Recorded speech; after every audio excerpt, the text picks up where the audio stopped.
I want to talk about attention getters.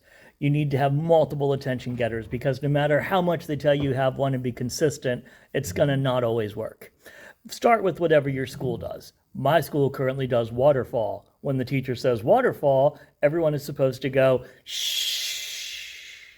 It does combine a calming sound with a visual, so people that can't hear it see it and know to join in.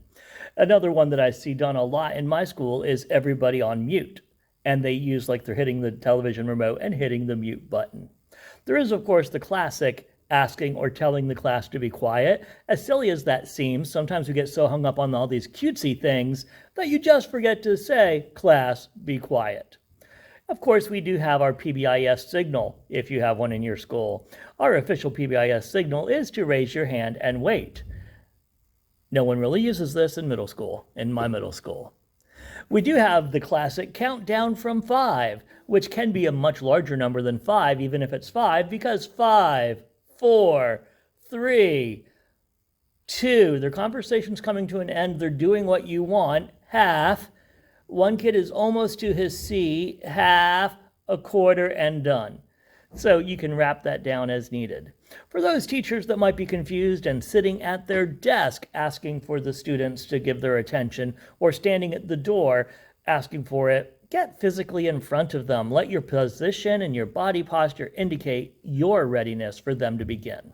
The next one, you can always clap a rhythm, and it does not have to be ta, ta, ti, ti, ta, but whatever rhythm that you clap, they can clap it back. You do always have the choice of chiming a bell or some other small instrument. I'm not fond of this one. I just happen to have this bell sitting here because we're using it in a song. But you have the option of the bell. You can always do the attitude posture and twiddle your thumbs. Some people love the long shh. When combined with the hand motion, it's almost waterfall. You do have the option of whistling or using another sound effect. I personally am not fond of that because some students think we're treating them like a dog.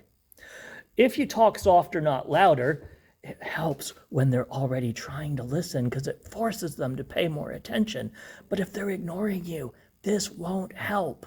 So there's the reality that some only work in certain situations. You can always take advantage of positive peer pressure and let the kids that are doing right encourage the others. Some people are fond of doing a breathing exercise, whether it's box breathing or breathing gym or other breathing exercises that you have. There are various hand motions you can use. Some people like to have music playing, and when they fade it out, it means it's time to start, whereas others like to simply say things like, ladies and gentlemen, or I need everyone's attention. And by using that regularly and using the right tone of voice, it brings them together. I've never been fond of this one, but I have some friends in the teaching profession that love their one loud clap.